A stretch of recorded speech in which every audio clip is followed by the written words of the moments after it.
former President John Dramani Mahama has criticized President Akufo-Addo, accusing him of being aware and unaware of the extent of corruption within his administration.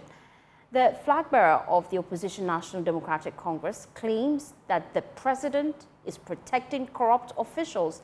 At a media interaction with journalists in the Upper East region after concluding his tour, he emphasized that the special prosecutor should be allowed to operate independently to combat corruption effectively.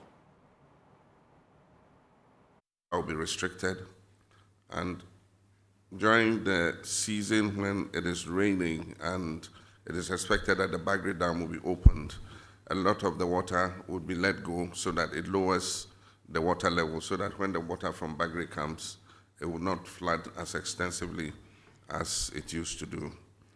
The second objective of Pualugu was to irrigate a huge expanse of land, I think about 10,000 hectares of land for agricultural purposes.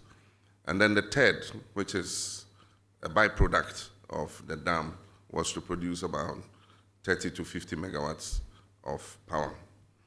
And so it's a very important project, and I think that we didn't start it because we were not able to yet procure dedicated funding for it.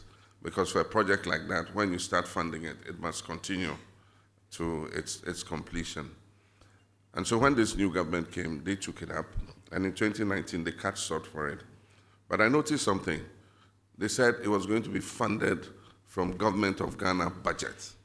And I knew that that was going to be a problem, because to have an almost $1 billion project funded from Government of Ghana budget, then you can be sure that it will face the hazards that every other project that depends on the consolidated fund faces. And that is exactly what happened.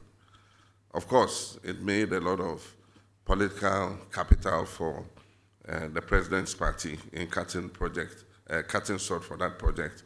But, I mean, one knew that it was going to face very difficult challenges. Unfortunately, we have rather lost money because almost $12 million was paid for no work done. You go to the site, there's absolutely nothing there. And so somebody has caused financial loss to the state, and must be held to account to come and answer what happened. But it's a project that is desirable. We intend to continue. We're not going to abandon it, but we're going to look for a source of dedicated funding for it so that we can push it from start to finish without the kind of hazards that projects like this face when they depend on the contingents, on the consolidated fund.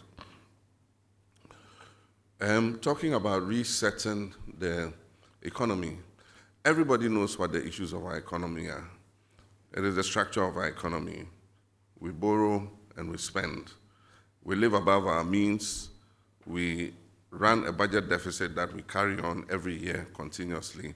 But recently, a new phenomenon was added under this government, and that was overborrowing. The reason for the crisis in which we are is that this government overborrowed, spent more than it was earning, and in addition, our traditional sources of income, they mismanaged.